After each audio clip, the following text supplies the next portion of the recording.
Oke, perhatikan saya sekali lagi. Jadi diperkirakan beliau itu terima wahyu dalam kurun sekitar 22 tahun lewat 3 bulan. Itu hitungan matematisnya. Dan ini tahunnya tahun Masehi, karena tahun Hijriah belum ada.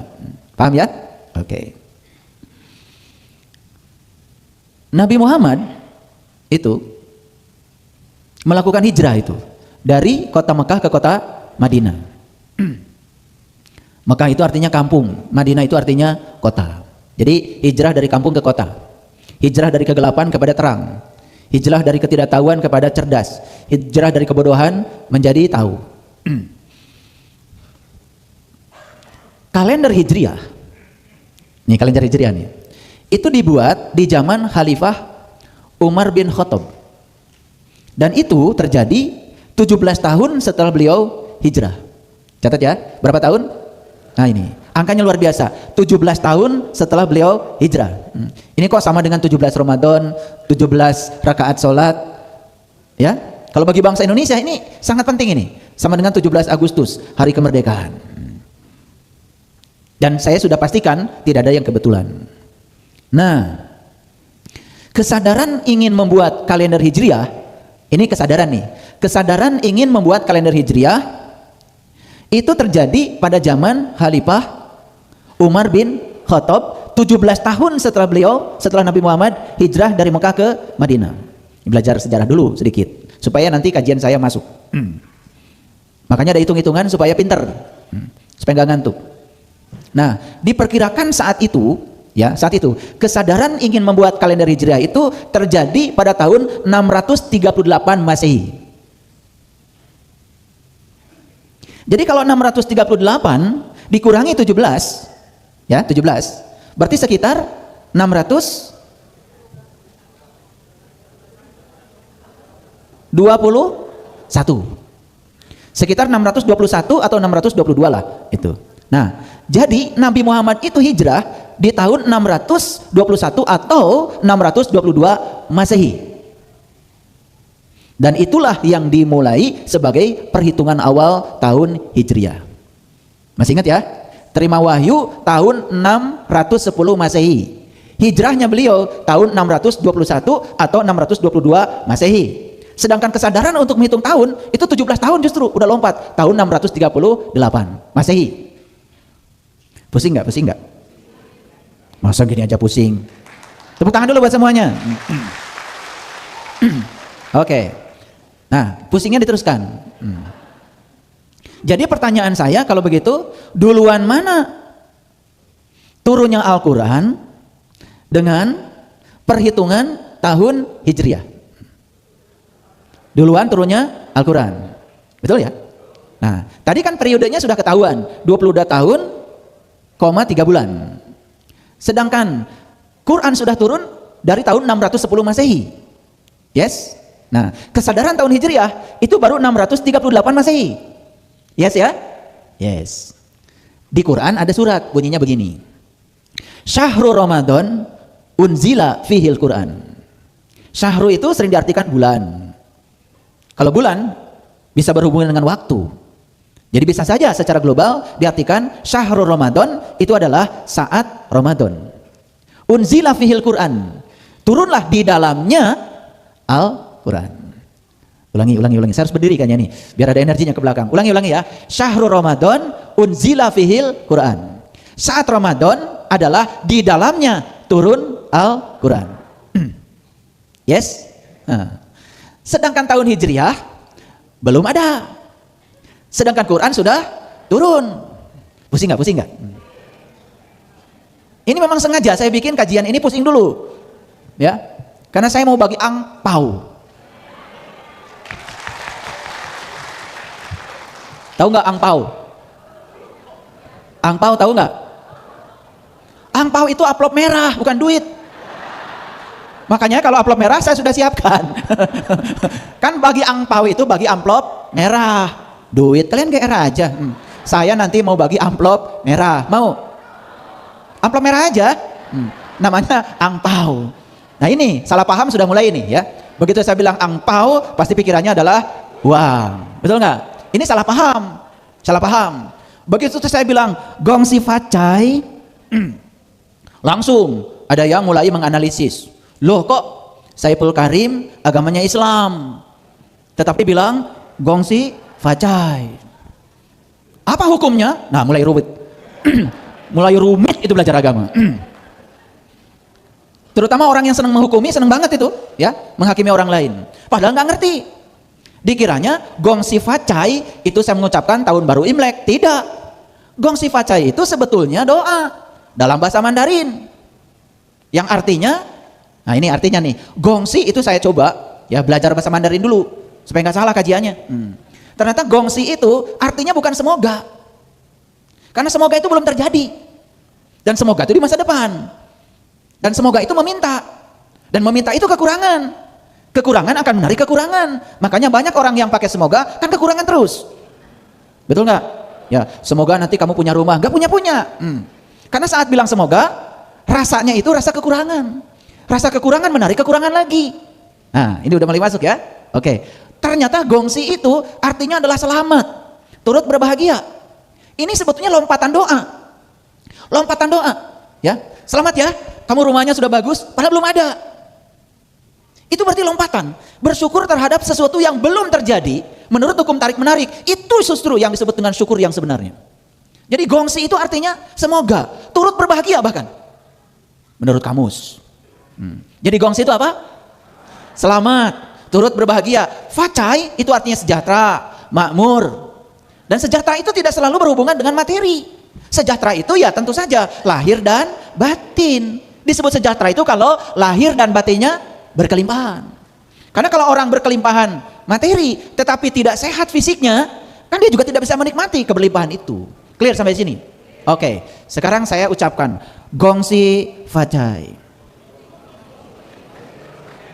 Lah kalian diam aja. Ulangi. Ini saya udah jelaskan kok nggak ngerti-ngerti. Gongsi facai. Jawabnya apa? Kan saya bilang selamat, Anda sudah sejahtera. Selamat, Anda sudah makmur. Jawabannya apa? Luapkan rasa gembira, rasa cinta, rasa syukur, seolah-olah saya sudah mencapai itu, dan ucapkan terima kasih. Sekarang saya mau nanya, ada yang salah nggak dengan agama saya? Kan saya mendoakan Anda pakai bahasa Mandarin. Terus emang salah kalau nggak pakai bahasa Mandarin? Emang doa harus bahasa tertentu? Ini kekeliruan kita selama ini, sehingga ada yang membahas apa hukumnya mengucapkan gongsi facai bagi yang beragama Islam. Lah nggak ada hukum apa-apa. Nah itu kan bagus. Terus jeleknya di mana? Nah, kebetulan kalimat ini sering diucapkan tepat pada saat hari raya Imlek. Ini masalah. Jadi karena diucapkan pada saat hari raya Imlek, seolah-olah kita mengucapkan gongsi facai itu mengucapkan selamat hari raya Imlek. Jadi sebetulnya yang keliru itu siapa? Kita menghina sama saya. Kalau kita berarti saya ikutan dong. Betul nggak? Siapa yang keliru? Nah itu udah mulai jujur ya. Yang keliru siapa?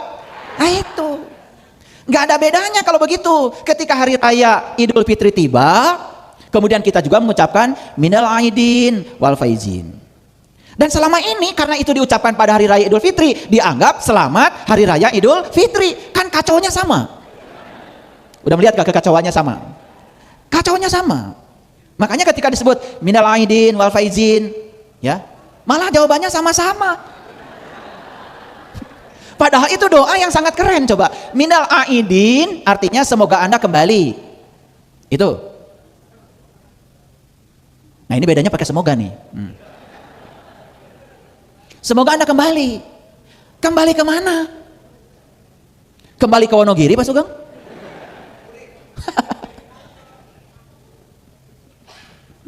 Kembali kemana?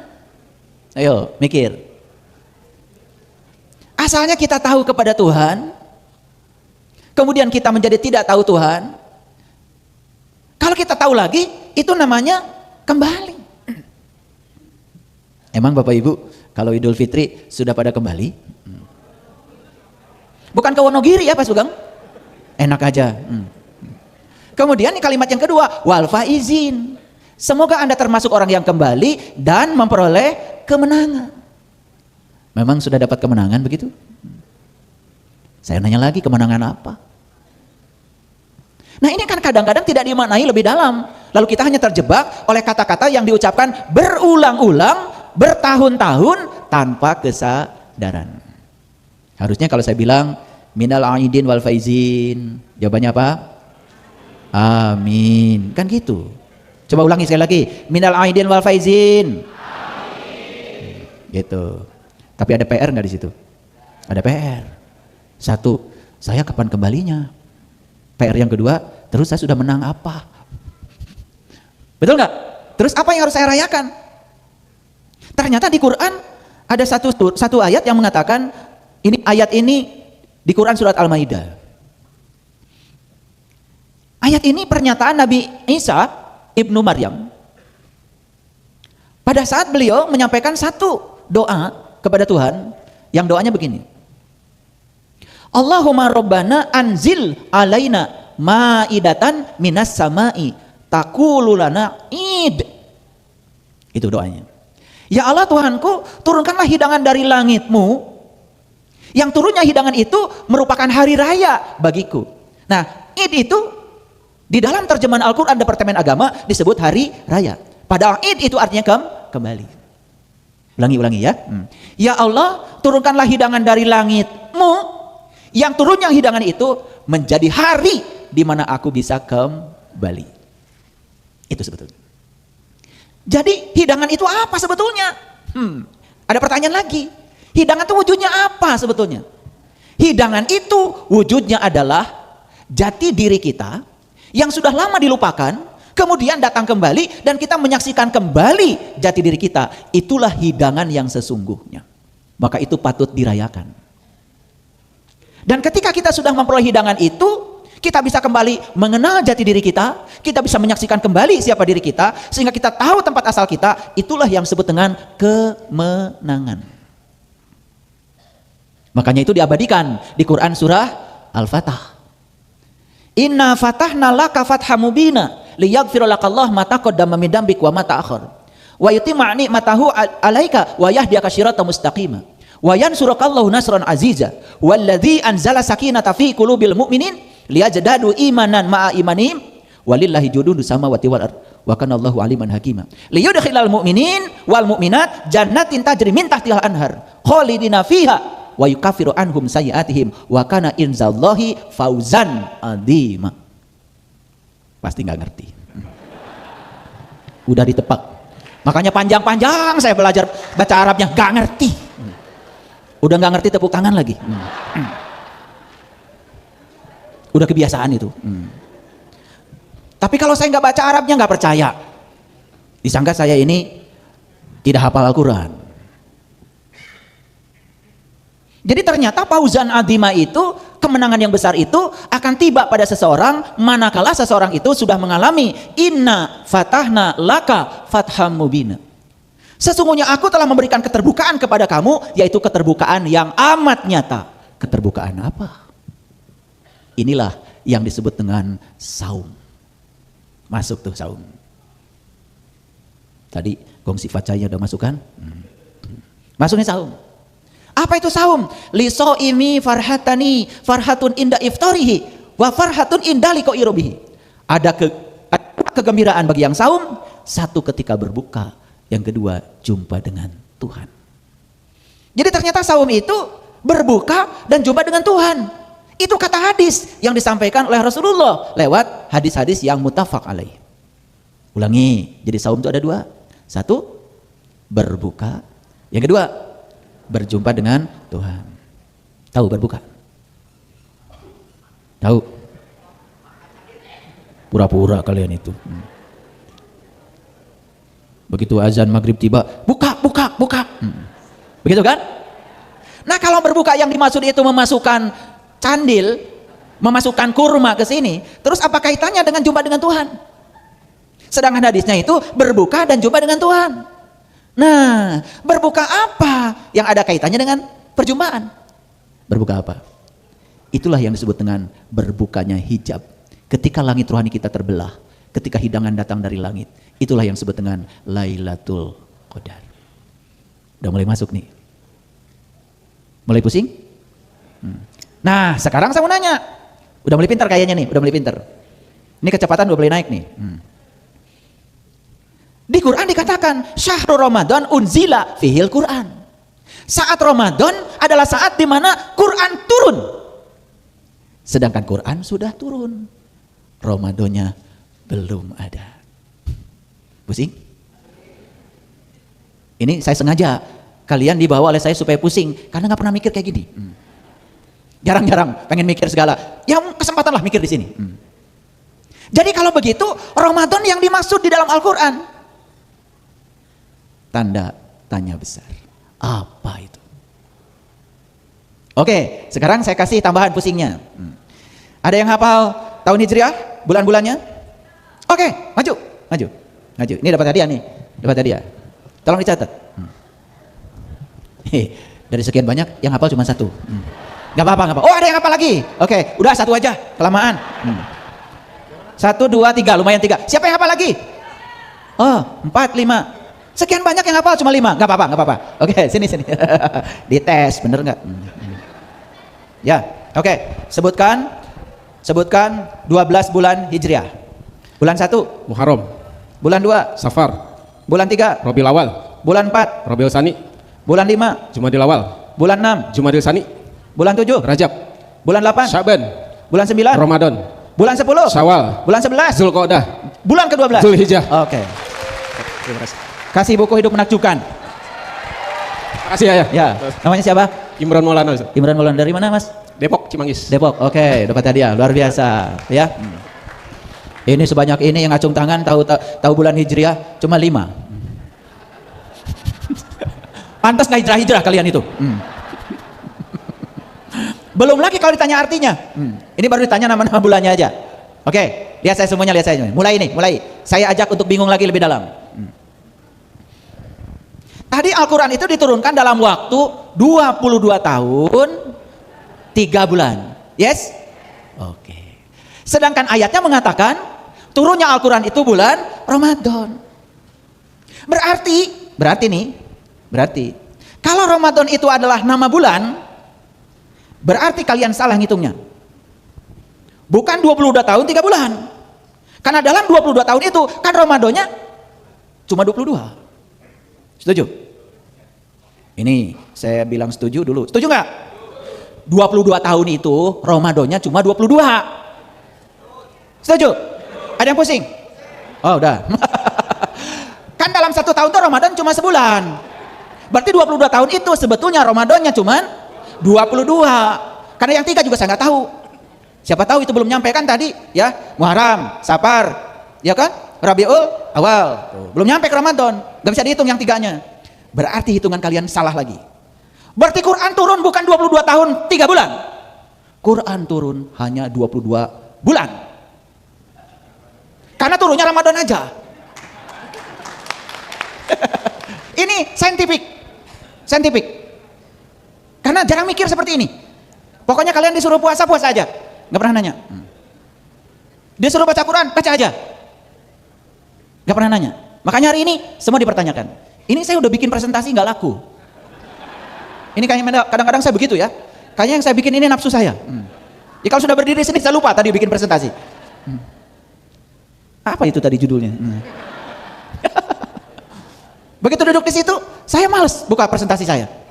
Malah disuruh bicara ini. Nah, itu bedanya ya. Jadi saya suka mempersiapkan presentasi, tapi kadang-kadang nggak laku. Ya nggak apa-apa supaya kelihatan saya kerja ya.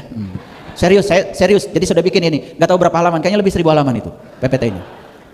Tapi baru boleh dibuka judulnya aja. Clear sampai sini? Oke. Jadi Quran mengatakan Syahrul Ramadan unzila fihil Quran. Ya, saat Ramadan adalah saat di mana Quran turun. Kan secara tidak langsung seolah-olah mengatakan Quran itu hanya turun di bulan Ramadan. Bulan Syawal nggak turun. Muharram nggak, libur. Ya tak? Kayaknya malaikat Jibril mungkin lagi ambil cuti. Baru ketawa kalian sekarang, kemarin pura-pura. Betul nggak? Gitu, makanya kita beragama nggak jelas. Betul nggak? Nah, jadi kalau begitu ada nggak sekarang pertanyaan? Jadi Ramadan itu sebetulnya apa yang dimaksud dalam Al-Quran? Saat dimana Quran turun. Sedangkan Quran turun dalam kurun 22 tahun 3 bulan. Berarti Quran turun nggak bulan Januari? Februari? Maret? April? Turun nggak bulan Muharram? Turun nggak bulan Safar? Turun nggak Rabiul Awal? Turun nggak Rabiul Tsani? Turun nggak Jumadil Awal?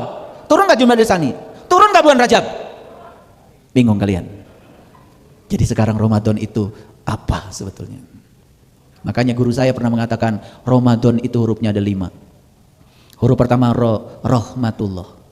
Apa cinta Allah itu hanya turun di bulan Ramadan? Apa bulan Muharram tidak turun?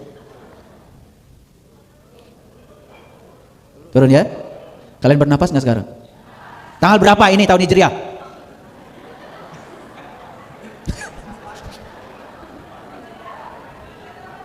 Tanggal 28 Sa'ban. Bernapas nggak kalian? Bernapas. Itu rahmatullah bukan?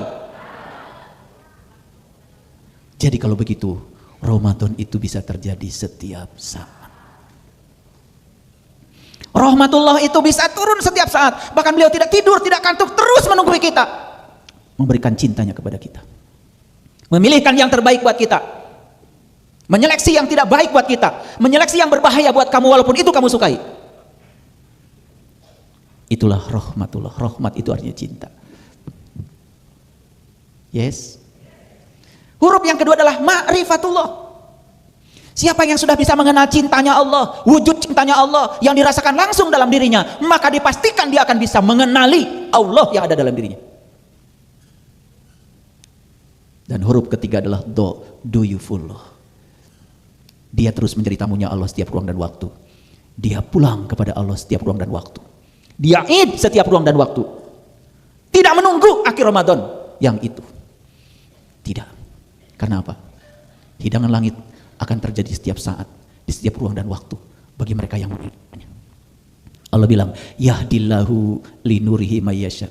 Aku akan menunjukkan kepada cahayaku siapa saja yang aku kehendaki.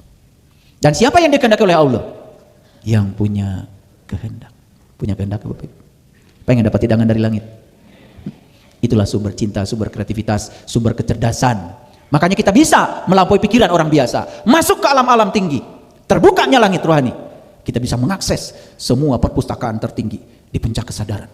Dan semua itu ada dalam diri kita. Berapa jam saya ceramah? Berapa jam panitia? Ini baru pembukaan, sudah berapa jam itu? Belum masuk teori, belum masuk materinya sebetulnya. Tapi sekarang mengerti. Sampai mana tadi? Doyufullah.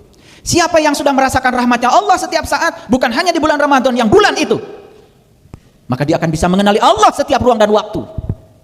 Dan dia selalu akan pulang kepada Allah, menjadi tamunya Allah. Setiap pulang kepada Allah menjadi tamunya Allah, pasti akan selalu dikasih tangan oleh Allah. Maka begitu dia dapat hidangan, dia mengatakan, oh ini toh yang namanya alif. Siapa alif? Allah. Jadi hidangan dari Allah itu ya Allah itu sendiri. Apa wujudnya? Nurullah.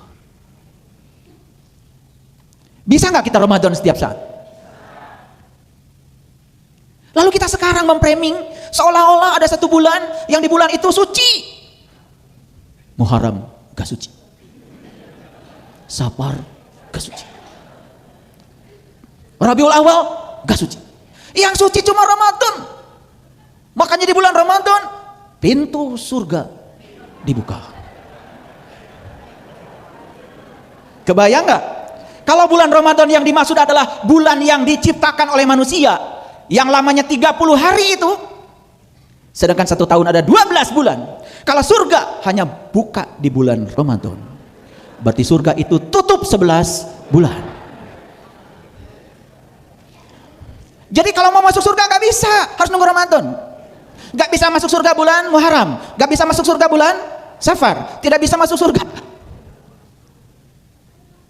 Rabiul Awal, gak bisa. Tutup.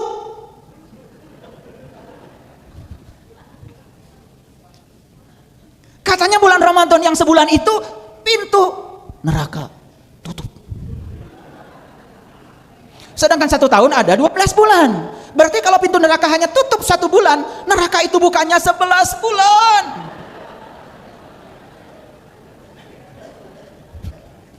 Pantas pada tinggal di situ.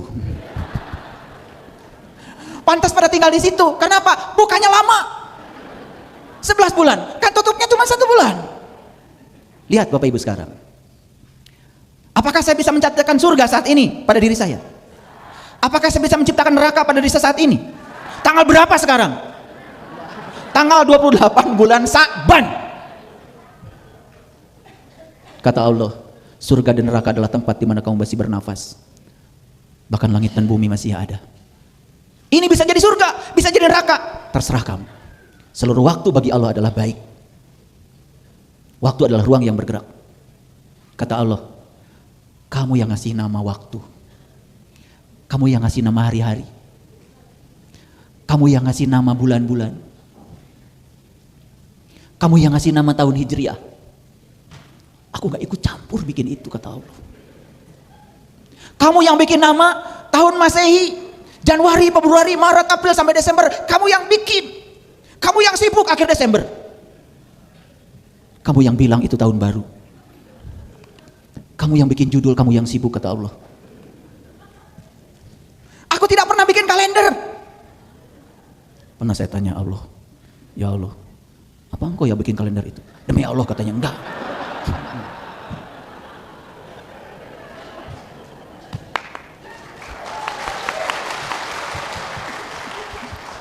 Kamu yang bikin bulan Ramadan. Kamu yang mencucikan bulan Ramadan. Kamu yang sibuk bulan Ramadan. Kamu yang hitung pahala bulan Ramadan. Sadar nggak? Mulai sadar sekarang? Oke. Jadi Bapak Ibu, jadi Ramadan itu apa sebetulnya? Ramadan itu sebetulnya aslinya itu berbicara tentang kondisi spiritual. Kapan saja kita dapat rahmatullah, kapan saja kita bisa ma'rifatullah, kapan saja bisa duyufullah. Kenapa? Aku bersama kamu. Lebih dekat daripada urat nadi lehermu. Aku tidak pernah tertidur, tidak pernah terkantuk. Kapanpun kamu berkunjung kepadaku, pasti aku sambut. Karena kamu adalah tamu agungku. Enak gak kalau gitu? Enak?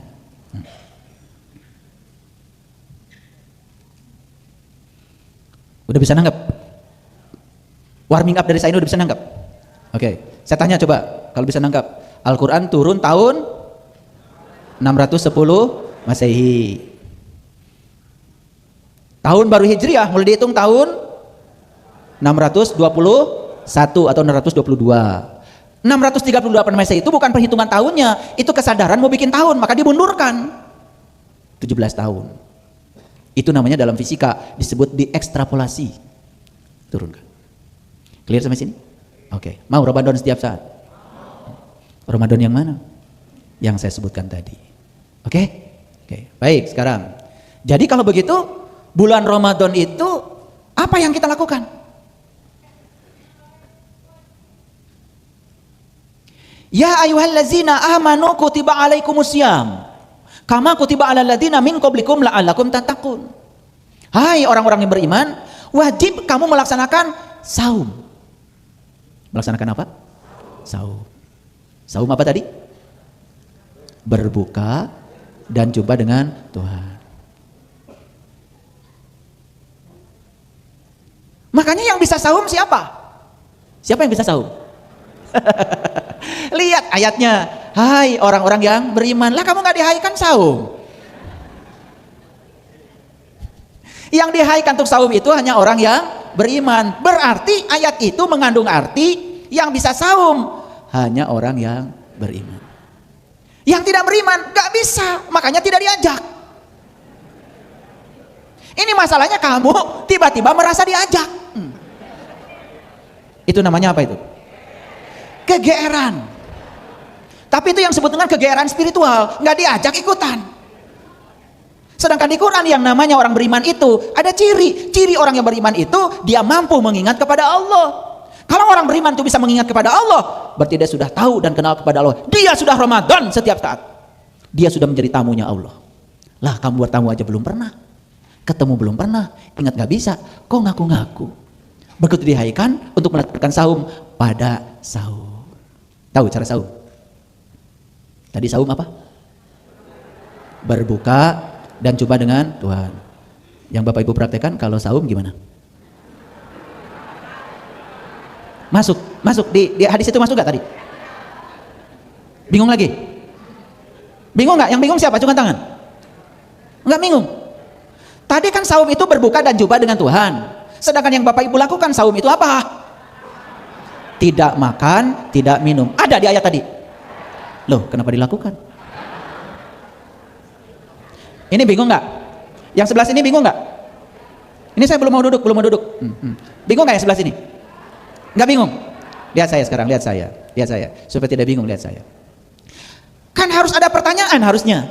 Apa kaitannya tidak makan, tidak minum dengan berbuka dan jumpa dengan Tuhan? Itu harus ditanyakan, apa kaitannya? Nah, Nabi Muhammad itu berjumpa dengan Tuhan di puncak kesadaran. Namanya apa? Sidratil Muntaha.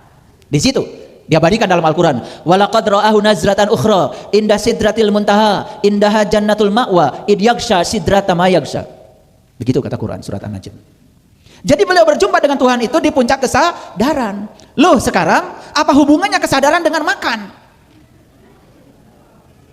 Ada pertanyaan itu? Masa nggak ada pertanyaan? Nih, saya kasih tahu. Kalau Bapak Ibu makan, habis makan nggak gerak, apalagi makannya banyak, terus duduk aja, apa yang terjadi? Kan sudah mengalami. Ulangi. Sudah makan, ya, nasinya setengah bola, ya kan? Sampai nggak kemana-mana, duduk. Berikutnya apa? Apa artinya ngantuk? Ngantuk itu kesadaran berkurang. Ulangi, ngantuk apa? Jadi makanan itu sesungguhnya memiliki peran bisa menurunkan kesadaran. Sudah mulai terjawab sekarang. Loh, kenapa saum itu dikaitkan dengan tidak makan, tidak minum siang hari? Karena dengan tidak makan, tidak minum diharapkan kesadaran kita selalu terjaga. Karena makanan sudah terbukti bisa menurunkan kesadaran. Mulai terjawab? Oke. Sekarang ada pertanyaan lagi. Berapa persen kontribusi makanan pada kesadaran? Apakah setiap orang yang tidak makan, tidak minum siang hari itu sudah sadar? Jawab batu. Ada nggak orang yang tidak makan, tidak minum siang hari itu? Bicarakan orang lain. Ada. Siapa? Ada nggak orang yang sedang tidak makan, tidak minum siang hari itu? Ya, membahas, menjustifikasi, menghakimi orang lain. Ada? Siapa? Mulai sadar. Jadi tidak makan, tidak minum itu hanya sebagian kecil upaya kita untuk menjaga kesadaran. Jadi sebagian besarnya apa sebetulnya? Makanya kata saum dalam bahasa Arab kemudian diterjemahkan di Indonesia menjadi puasa. Apa puasa? Puasa bahasa mana? Puasa itu bahasa Pali dari India. Dari kata upa fasa. Upa itu metode, fasa itu artinya berdiam diri, yang kemudian diterjemahkan menjadi bahasa spiritual. Fasa menjadi berdiam diri di kesadaran tinggi. Jadi sebetulnya upafasa itu artinya metode, cara untuk menjaga diri agar berdiri di puncak kesadaran. Nah, itulah puasa. Sekarang klop nggak puasa dengan saum? Nah, praktek tidak makan, tidak minum siang hari itu sesungguhnya itu hanya bagian kecil untuk menjaga kesadaran. Tetapi sebagian besarnya adalah kita harus sadar, eling, waspada, dan menempatkan diri di puncak kesadaran. Itulah yang akan membuat kita bisa menemukan Ramadan yang sesungguhnya. Clear sampai sini? Clear? Oke. Sekarang saya mau buka ini, kasihan nih dia. Mari kita lihat dulu. Ramadan dalam bahasa Arab, Ramadana dalam bahasa Arab nyebutnya harus Ramadana. Do. Bukan do. Ramadana. Masuk surga. Ternyata dari kata romdo, do. Romdo itu artinya adalah panas yang menyengat atau membakar. Jadi sebetulnya Romadona dalam bahasa Arab artinya panas yang menyengat atau panas yang membakar. Itu arti etimologinya ya, Ada eti di sini. Makanya kalau belajar tentang asal usul kata pasti eti yang terbawa, bukan yani.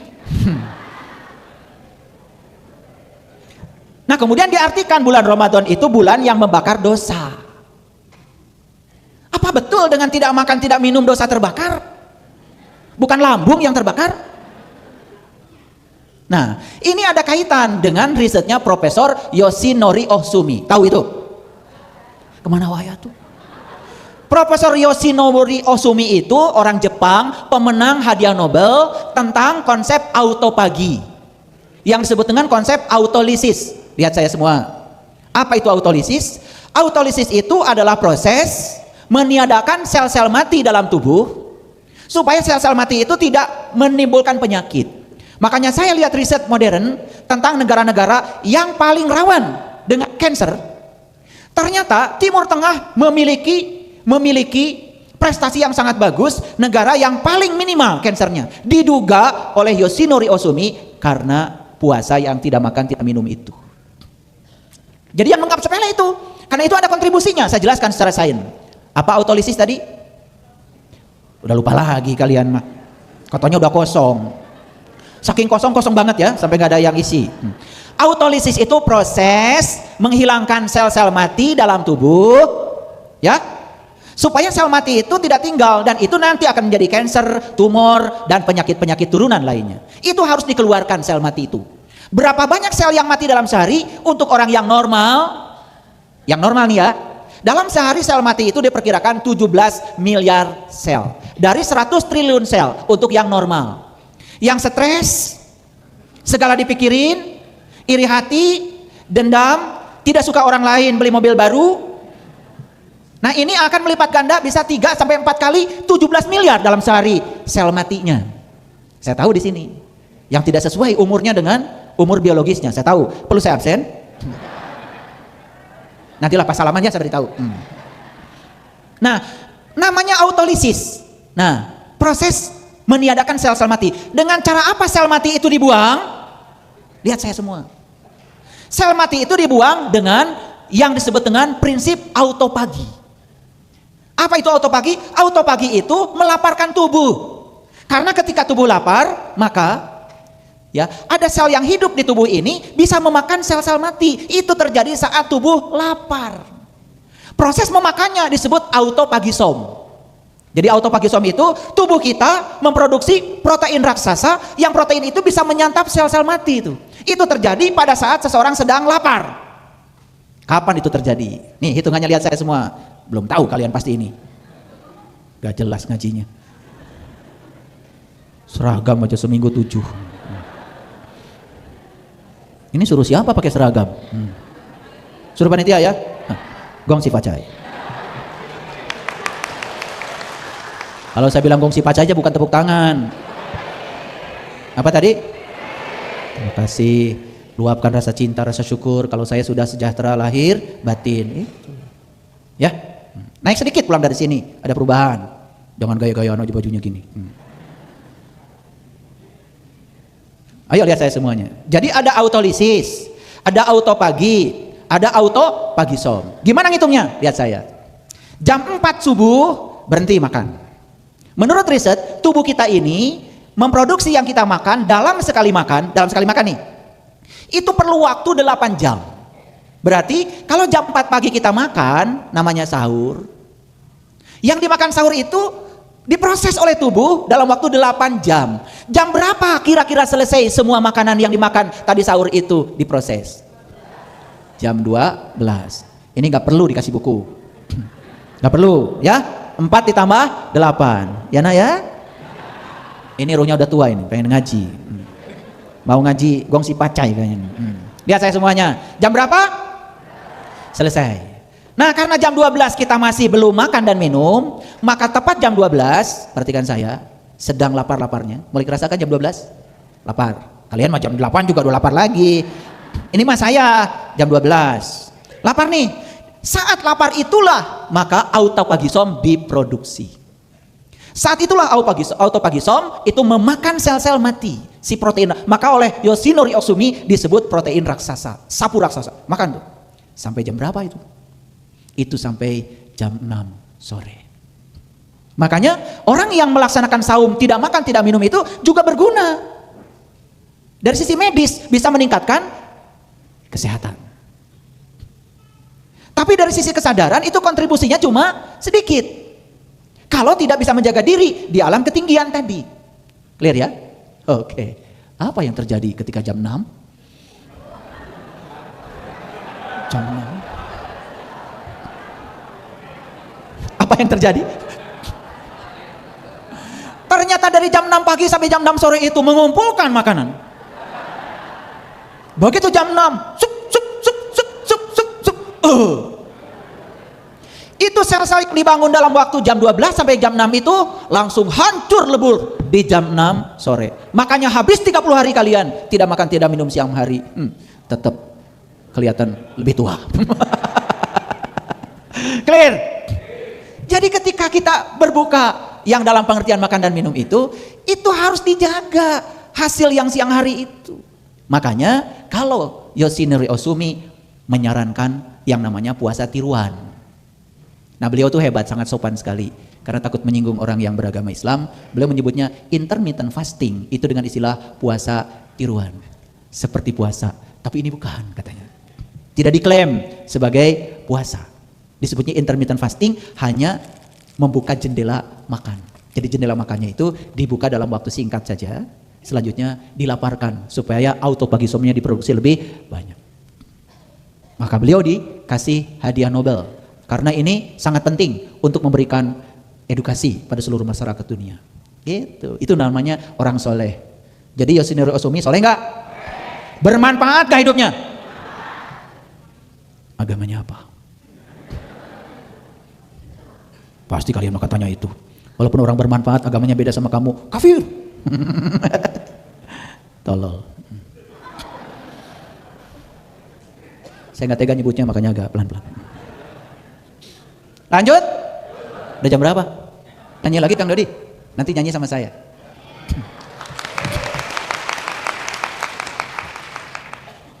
Oke, lanjut dulu sebelum nyanyi. Sampai mana tadi? Pokoknya udah autolisis, autofagisom. Udah sampai situ kan? Yo. Jadi jangan menyepelekan puasa tidak makan tidak minum siang hari itu. Itu sangat bermanfaat. Clear sampai sini? Oke. Tapi jangan lupa menjaga kesadaran, di kesadaran yang tinggi. Ini yang paling penting. Karena ini kontribusinya sangat besar. Oke. Sekarang lihat dulu ke sini. Jadi udah ngerti ini? Ya. Jadi puasa dalam bahasa Pali dari kata upapasa, metode, cara, upaya, strategi, pendekatan, tinggal berdiam diri, ya. Dan secara spiritual, cara berdiam diri di keluhuran atau di kesadaran yang tinggi. Inilah sebetulnya esensinya. Oke. Lanjut. Tadi sudah dibahas ya, 5 huruf Ramadan. Kita masuk ke sini. Ya. Kayaknya ini alasan panitia kenapa harus pakai baju merah. Ya. Jadi filosofi Imlek tahun 2026 ya. Ini adalah logonya. Ini logonya. Kalian perhatikan logo itu punya makna.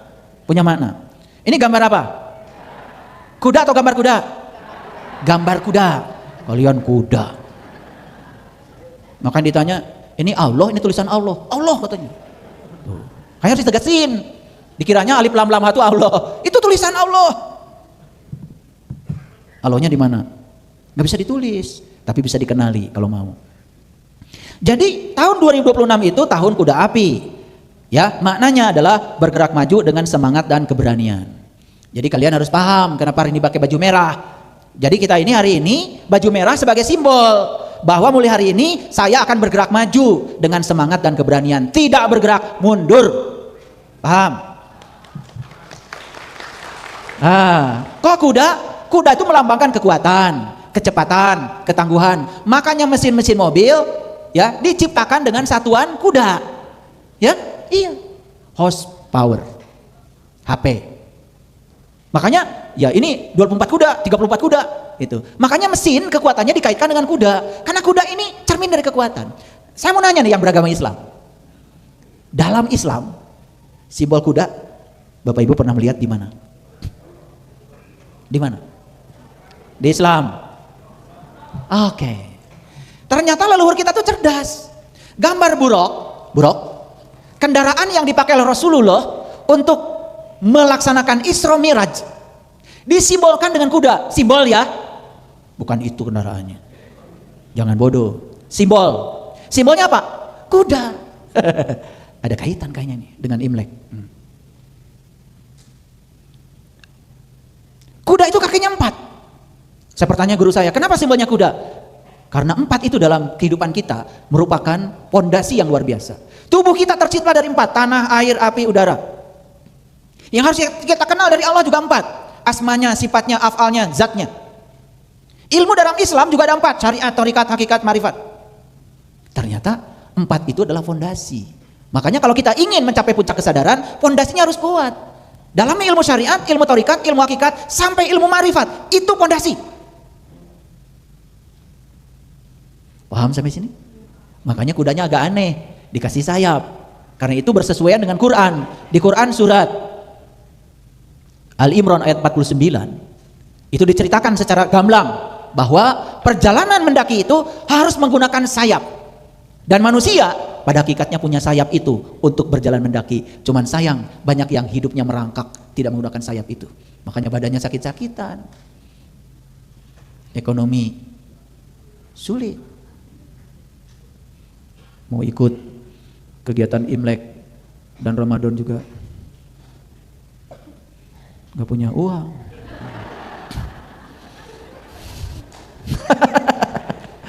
Nah, ada unsur api.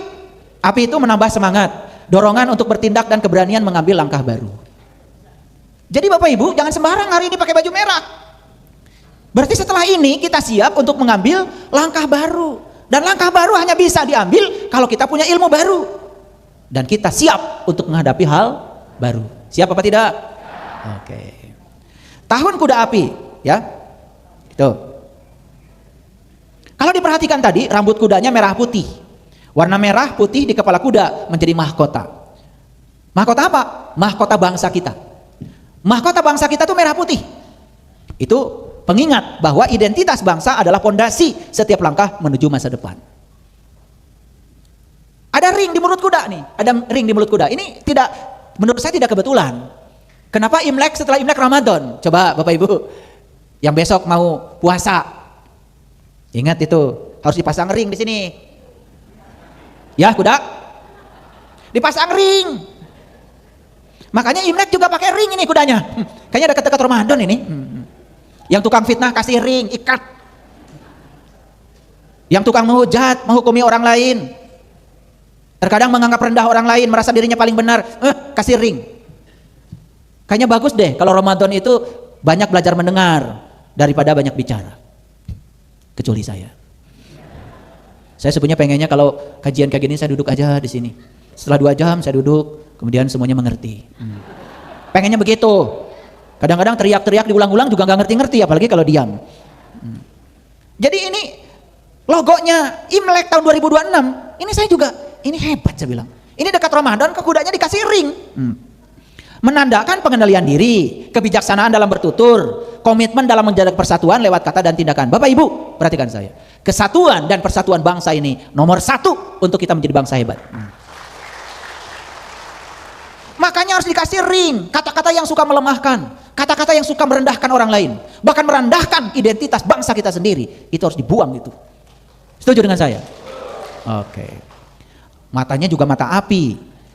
Ya, melambangkan semangat menyala, keberanian, fokus pada batin. Api menjadi cahaya penuntun langkah bangsa, sekaligus simbol dari energi kuda api. Nah, yang lucu lagi, ada ornamen batik itu. Di kaki yang terangkat. Coba lihat, kelihatan nggak? Nah, ini agak kelihatan nggak kelihatan nih. Jadi sebetulnya Bapak Ibu, yang sana itu bukan salah warna itu. Yang kaki terangkat itu ornamen batik. Nah, apa sih maknanya ada ornamen batik di kaki yang terangkat? Kakinya terangkat lagi. Perhatikan. Motif batik mengingatkan bahwa kemajuan harus berjalan seiring dengan keluhuran nilai budaya dan empati sosial. Ini yang dikatakan oleh Gus Dur. Kamu boleh beragama Islam, tapi tidak mesti jadi orang Arab. Kamu boleh beragama Hindu, tapi tidak mesti jadi orang India.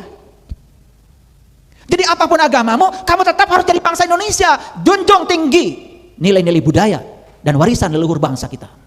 Tepuk tangan dong. Nah giliran ini gak tepuk tangan. Kalian tuh tepuk tangan aja harus disuruh dulu. Setuju dengan saya?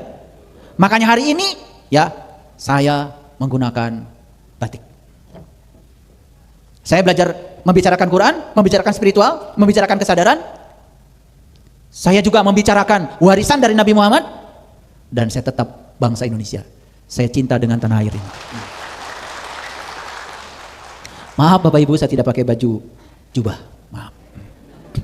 Saya minta maaf ya. Kemarin sebenarnya saya sudah fitting sama Kang Yudi. Jadi saya udah pesen baju gongsi pacai kemarin. Tapi pesennya sama AI. Jadi hari ini kata AI, sorry nggak bisa dipakai. Cuma ada di gambar aja. AI itu disuruh apa aja mau. Jadi saya bilang, saya nanti ingin pakai baju gongsi pacai. Tolong dibikinkan. Saya kirim foto. Begitu dikirim sama AI, baju saya sudah baju gongsi pacai. Oke lanjut. Ada ring pada kaki. Simbol ini menegaskan bahwa keberanian besar harus dibarengi dengan kendali, kesadaran, arah tujuan yang jelas. Bapak Ibu perhatikan saya. Keberanian yang besar tidak cukup, tapi harus kendali. Makanya kakinya pakai ring. Coba kita periksa. Betul nggak pakai ring? Betul ya. Kakinya pakai ring. Itu kendali. Makanya jangan sembarangan kalau ngomong. Gara-gara belajar spiritual 2 minggu yang lalu langsung bicara. Iya, pokoknya kalau saya sekarang hidup saya mengalir saja. Udah ikut aliran, bontang-banting. Syarat mengalir itu kamu harus hidup. Ikan kalau sudah mati mengalir, kau bantang-banting.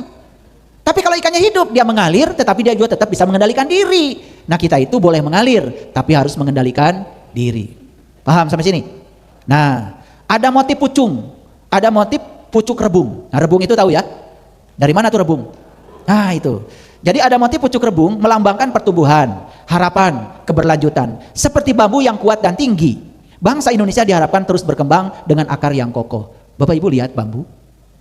Bambu itu pohon yang jarang rubuh. Kenapa? Walaupun dia menjulang tinggi. Dan pertumbuhan bambu itu sangat aneh. Karena bambu itu ya, pada saat kecil dia pertumbuhannya lambat. Tapi kalau akarnya sudah matang, baru cepat sekali. Dan ketika dia ada angin, daun-daunnya itu tidak melawan angin.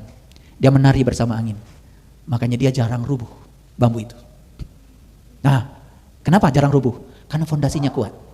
Kenapa bangsa kita ini harus memiliki fondasi yang kuat sebagai bangsa? Jangan mau diombang-ambingkan oleh pengaruh dan budaya bangsa lain. Ini masalahnya adalah masalah akar, fondasi kita. Makanya Bapak Ibu, saya mengajak kita semua, yuk kita kembali ke jati diri bangsa, apapun keyakinannya. Buntut kudanya terbelah 2. Ini simbol harmoni dalam perbedaan. Selaras dengan semangat Bhinneka Tunggal Ika, menyeimbangkan tradisi dan modernitas, lokal dan global. Makanya dibikin buntutnya 2. Ini kerennya yang bikin ini. Yang bikin logo Imlek ini keren bagi saya. Ini pasti orang yang cerdas. Ini pasti kalau disuruh jalan cepat. Jadi sekarang bisa dibaca ya kepribadian seseorang. Jalannya lama.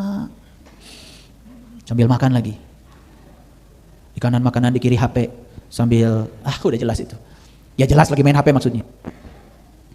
Motif batik banji. Banji itu adalah simbol keberuntungan yang terus berputar, kelimpahan dan kehidupan yang harmonis. Jadi Bapak Ibu, orang yang bikin logo ini menurut saya sangat visioner. Setiap simbol memiliki arti yang luar biasa. Jadi gongsi itu artinya adalah selamat, turut berbahagia, facai berarti menjadi makmur, menghasilkan kekayaan, rezeki yang melimpah. Jadi secara keseluruhan, sesungguhnya gongsi facai itu adalah doa untuk memperoleh kebahagiaan dan kemakmuran, baik secara finansial maupun dalam segala aspek kehidupan, karir, kesehatan, material dan spiritual. Kalau tahun baru Imlek, ucapannya bukan gongsi facai. Tahun baru Imlek itu diucapkan dengan Sinian Kuali.